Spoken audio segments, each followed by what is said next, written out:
This is Sacred Knowing of Is, Book 2, Part 1, written by Tisziji Muñoz, video series number 2. I have some questions covering chapters 34 through 43 that I would like to ask. In chapter 34, you write, in addition to the methods of deliberately releasing negative psychic energy, for those who are inclined towards a deeper dimension of purification, there is the deep, slow breathing practice of entering and resting in the dynamic stillness, which neutralizes all negative flows, energies, or patterns, and provides the individual with the necessary beingness in contact with, as well as opportunity to regenerate the positive forces of spirit. My question is this deep, slow breathing practice the same as chanting Hu? If not, then what's the difference?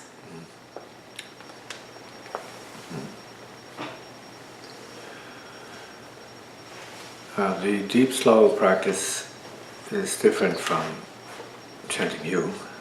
Once the chant of Hu is understood for what it is, then that's a very, very separate and very distinct way of breathing. Yeah.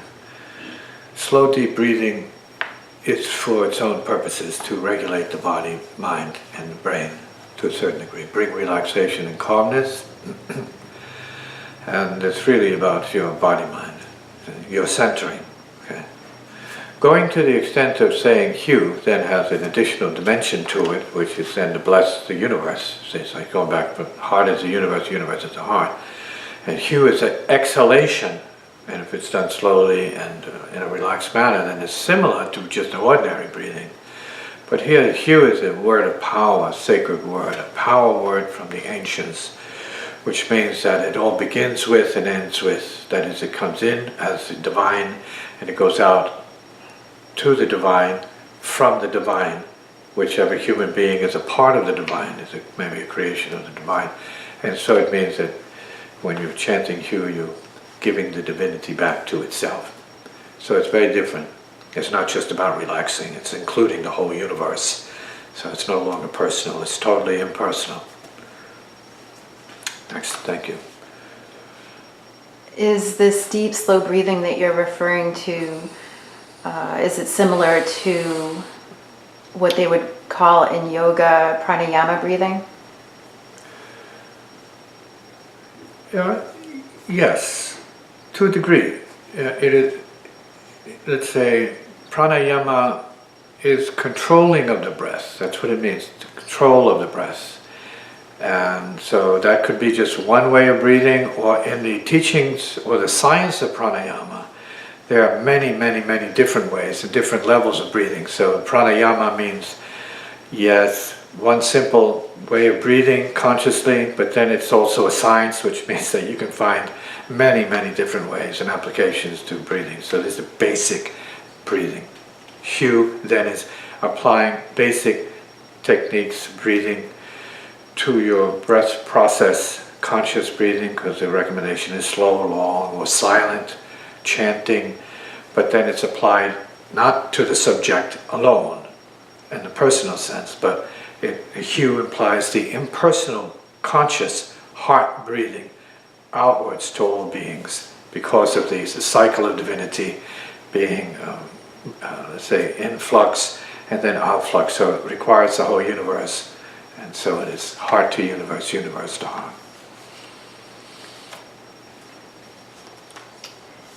From chapter 34, you write, one's teacher, master, or guide is contemplated upon for recentering and upliftment when one's psychic and spiritual energies are being drained or used to feed lower or harmful spirits or low spirit magicians.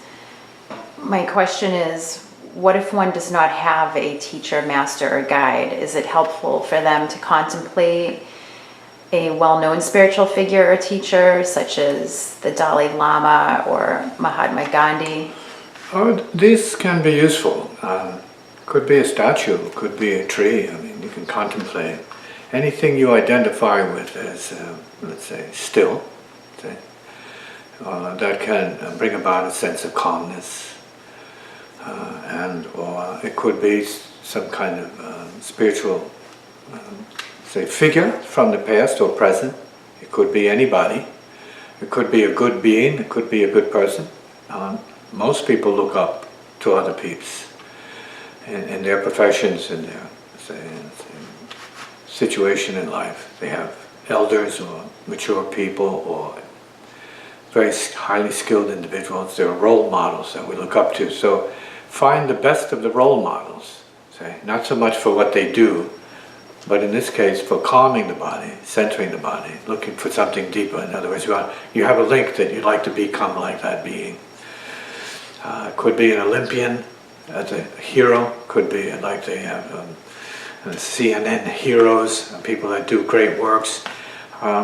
Someone who you can look up to. Now, there are ultimate beings you can look up to, like the Buddha or Christ consciousness. And so these are also very important, powerful figures that you can relate to and identify with, because at the heart level, we are all beings at the heart level. And we want to become like some being. You know, we don't want to just stay without growth, without a challenge, without a progression. So it's good to have something to look up to, someone to look up to for a step-by-step purpose. Not to be that person, you can't really be that person, you can be like that person. So having, let's say, a role model in this sense, a spiritual figurehead, can be useful. For others it's aliens, you know, the gods in the sky. So you have to pick an image of the gods in the sky, but I think more importantly we need to understand that it's our imagination that is at work here, and not, let's say, false imagination. It could be very much, let's say, if in the case of the musicians they use a Beethoven or Mozart as a figurehead. Yeah, you can get closer to that, but you have to have some connection there. And you have to have something to be looking at, something to build your let's say, your powers along the lines of. Say, could be Edgar Cayce for some beings, could be Albert Einstein for other beings. So you have to pick your role model and link and have the confidence that you know you can do better, and you want to be as good as some of these more relatively perfected beings. So. The end of chapter 34, you write, "The Great Spirit of itself is to be called upon when the greatest intensification of any life situation is required. Hence, the name of the Great Spirit is linked to the very presence of the Great Spirit and the awesome power of the sound current itself." Mm-hmm. My question is, what do you mean by Great Spirit? Are you talking about what some people would refer to as God? The Great Spirit is called the Great Spirit in many traditions that have very different views of, say, the ultimate reality. It could be then the totality of the universe. It could mean cosmic intelligence. It could mean highest form of genius. It could mean transcendent realization. It could mean God in terms of the old scriptures, the Old Testament, the New Testament sense of God as Father. And maybe as silence, as it may be called in the Old Testament, it's really referred to as silence. And then reduced to a certain kind of terminology relative to its wrathful aspects, which is also true in Hinduism. You have the divine aspects, and then you have wrathful. And they're both divine. All of it is divine. Means it's not that one is better than the other. The wrathful aspects relative to, let's say, the Hindu and the Eastern and Far Eastern schools is something that it's not in terms of like the darkness of the deity. It's really that you can't comprehend it. So it represents something completely other than what it appears to be. So you say it's wrathful. No, it's not scary. What's scary is ignorance. What's scary is your inability to comprehend something that you can evolve to a comprehension over time. Say, let's say astrophysics. When you bring that topic to, let's say, grade school or even high school students, sometimes it's a rather daunting task for them to say, wow, this is scary, this is awesome, can't do it, it's too much. Yet there's a ladder to it, and I think the same holds true for, let's say, those beings that we're talking about that need to practice and work from, let's say, what they're basically involved in towards, and let's say an intuitive connection is very important in the case of what we are talking about. Intuitive connection. Comment. comment. In other words, if you're appealing to something or other people for other purposes, you're accessing a bridge that's in you. You're really accessing a bridge to your higher nature in all cases. In every case where you're using a model, you are using the model. The model is in you. You see the model you need or the next step you need to take. So we're talking, all of this is going to bring you back to the source, which is in everybody. Some schools would say the kingdom of heaven is within you. It is kind of referring to the same thing. See, that the highest of the God is you. Ultimately, you are the God you seek for, but not in the form that you're suffering in, let's say. It's not in the limited form that it has, let's say, its greatest power.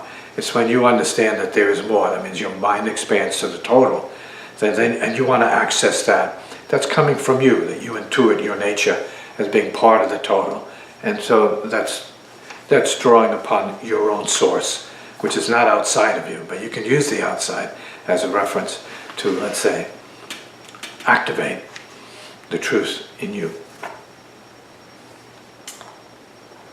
In chapter 35, you talk about the good spirits. And you write, these spirits represent what is noble and exalted in spirit, such as the virtues of justice, compassion, wisdom, love, and sacred works of spirit. They inspire other beings to do good works and lead detached and philosophic or wisdom-loving lives. These spirits serve by their good intuition, high ideals, and wishes to neutralize the influence and effects of the lower negative spirits, especially if their assistance is requested to do so.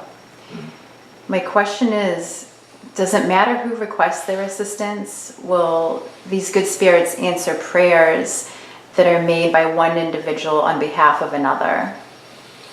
Yes, we're talking now about the paradox of spirit, in a sense, because we are that. See? We are the origin of the request. See? We are the needer, so to speak. We, as the limited self that we identify with, in terms of our karmic nature, or egoic nature, or self-nature, or thought nature, or mind nature, we are not the whole exactly. We're not living from the whole, and a lot of people are honest enough to know that. See? But we are the potential of the whole. We need to go further and get into creative intelligence to know that we are the potential of the whole. That the whole is in us and a part, and we are a part of the whole. That means there's a continuity between the finite and the infinite.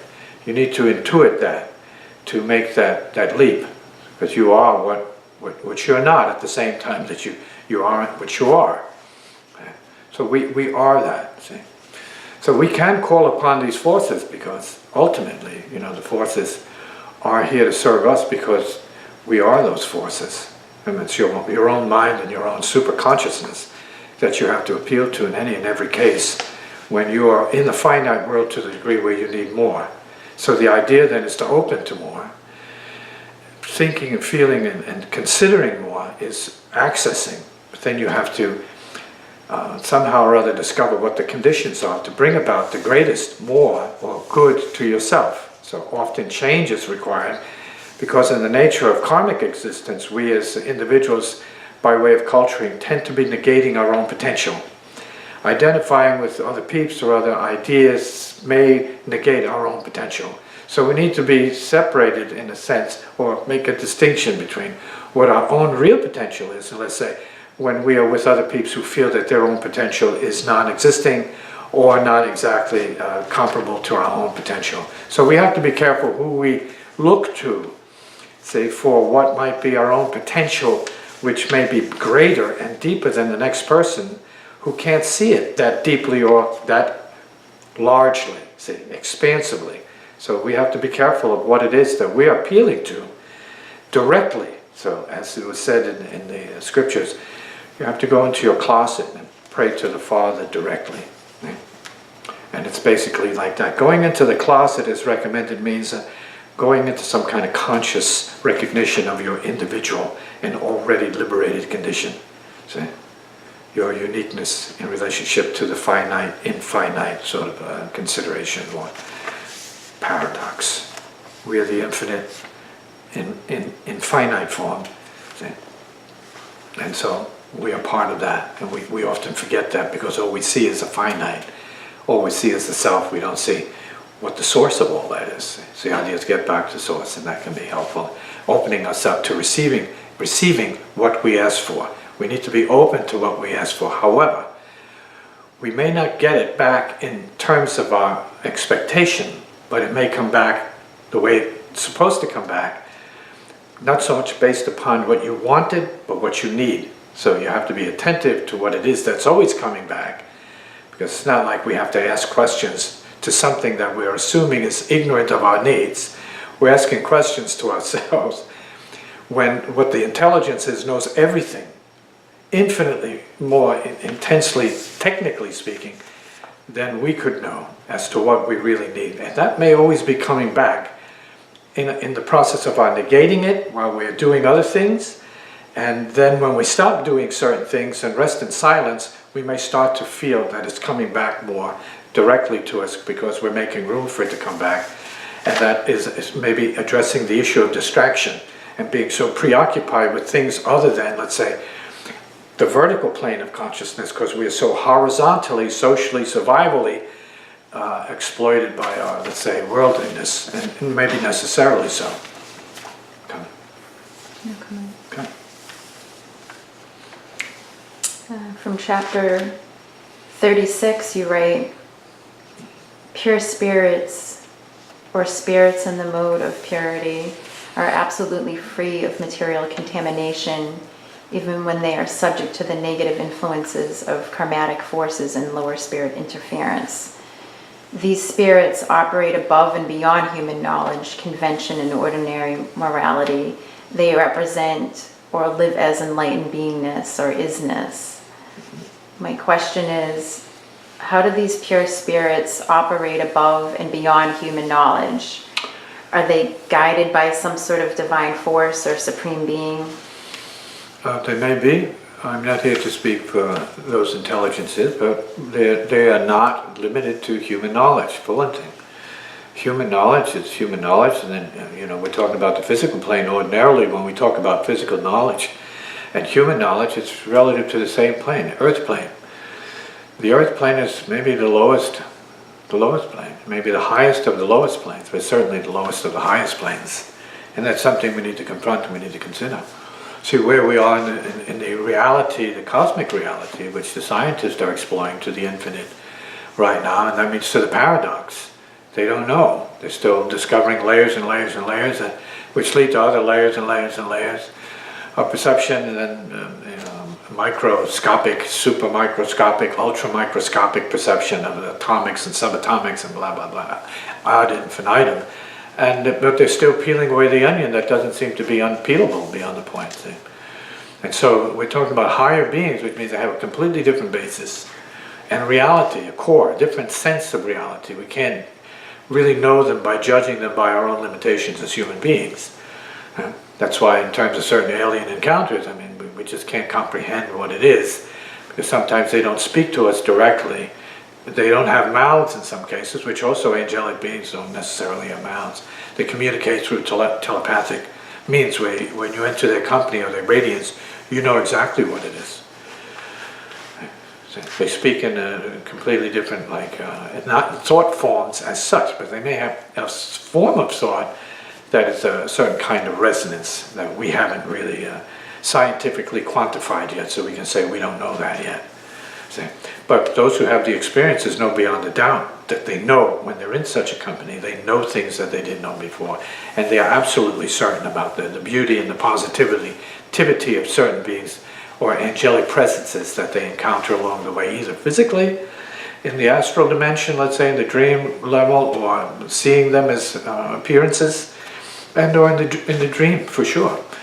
So the visions are there to give you a sense of protection, because we're not talking about imagining things, because if such visions bring with them futuristic prognostications, right, then you see that they know the future and they're coming down to guide you because they've already seen where you've been, which is another paradox. It's a paradox of time that we encounter periodically in our own case, when we have deja vu experiences and these kinds of sort of special occurrences, we say, wow, I've been here before, I know this. And so this is part of the, let's say, the illusion of time at the material level, and maybe a glimpse at the time at a cosmic level, which is no time. From chapter 37, you write, the acquisition, accumulation, or burden of relative knowledge is always in proportion to the individual's karma, and or itself has nothing to do with the truth of free isness, the reality of itself here and now. Those who will be happiest and free must transcend or be free of the limiting karmatic or illusion-generating effects, or all knowledge and knowing, save that truth itself, which is awakened happy freedom. Hence, knowledge, short of ultimate realization of transcendent reality, is ignorance. My question is, so are you saying then that all knowledge is fleeting or ever-changing, and that truth-based knowledge is not real? No, all knowledge of a materialistic nature might be considered to be fleeting. That is, it's always being upgraded. It's conditional. So, say knowledge, let's say, of a relative who's living is one thing. Then they pass, and then you have a different kind of knowledge of them. Say, you have to add the fact that they're no longer present. So that's a little bit paradoxical, and so that's more metaphysical in a sense. So we have different levels of knowledge that could be considered more fleeting than, let's say, the truth of beingness, right? That all is one universe, all is one total sort of infinite process that might remain the same for all people at all times, depending on how well you know your own spiritual nature, which means the paradox of intelligence, knowledge, and perception, and human limitations. So since we are the infinite, then it's easy for us to think in terms of infiniteness. We can think in terms of like beginninglessness and timelessness, because we are that. We feel okay with that. See, these are the infinitudes, I call them. See, beingness. See, not defined by what appears and disappears. Who lives or dies? Beingness is. And we are part of that isness, so it's okay for us to have that kind of, let's say, cosmic intelligence or cosmic realization and not be in imagination. It could be a reality, it could be the fact. See? And if we're talking about knowledge, yeah, then there's self-knowledge, and then you have transcendent knowledge. We're talking about everything disappearing and dematerializing or morphing into, let's say, the source of all knowledge, which is no knowledge. Transcendent knowledge. And that's a fact. That's a silent fact. Silence then by many schools throughout the world is divine. See, be still and know I am. I am God is one of the ancient teachings and recommendations. One of the aphorisms from, let's say, the higher sources of knowing. Be still and know it is I am. Be still and know I am that I am.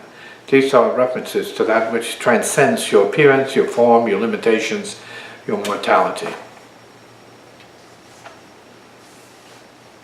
From chapter 37, you write, all forms and beings appear and disappear. Humans, extraterrestrials, and spirits appear and disappear, just as worlds come and go. All forms are illusory and thus dependent on light and sound for their existence.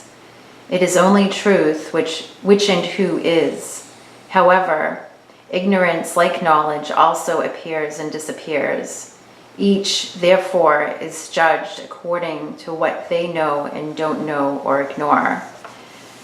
My question is, who is doing the judging? Are you referring to the self-judging self, or a self-judging others? Or is it God and or some higher being that's doing the judging? All of the above is doing the judging. See? It would have to be that way. The teachings of differing traditions seem to conclude on the same note that you will be judged by what you do. Your doing then is judging you. What you can do is a judgment. See? What you can't do is another judgment of what you've done and what what you may have yet to do. See? Where, in other words, a person blocks their own way by maintaining a certain attitude or a certain kind of way of thinking. It could be self-negating, as we were referring to earlier. Spirit negating, it could be other negating, it could be, something of having a small-minded view of the universe. And these things, you are judged by what you get. You are judged by what you have and what you don't have. It means if you needed more, then you know how to get the more.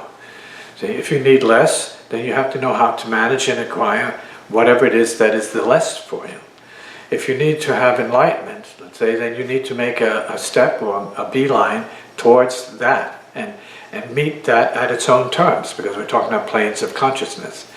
If you need money, then you need to work in the field of money on the dimension of physical management and creation of money to get it. See? I mean, some people, some crooks, find a shortcut to that, but they have to pay in the long run. See? And so, whatever it is that you get or take, you have to pay for in some way or other. That's the nature of the universe. It's not morality, it's physics. It's physics. Those who give, get more. They are given to. I used to say, give to the giver.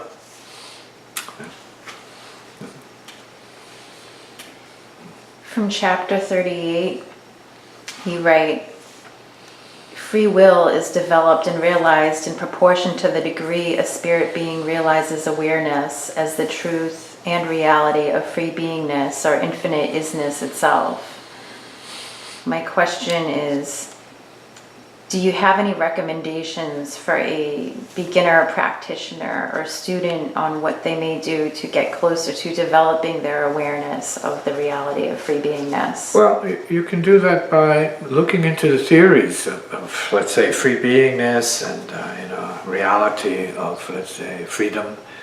You can study and see if any of the language appeals to you and gives you a sense of relief, gives you a sense of confirmation, gives you a sense of some kind of reality.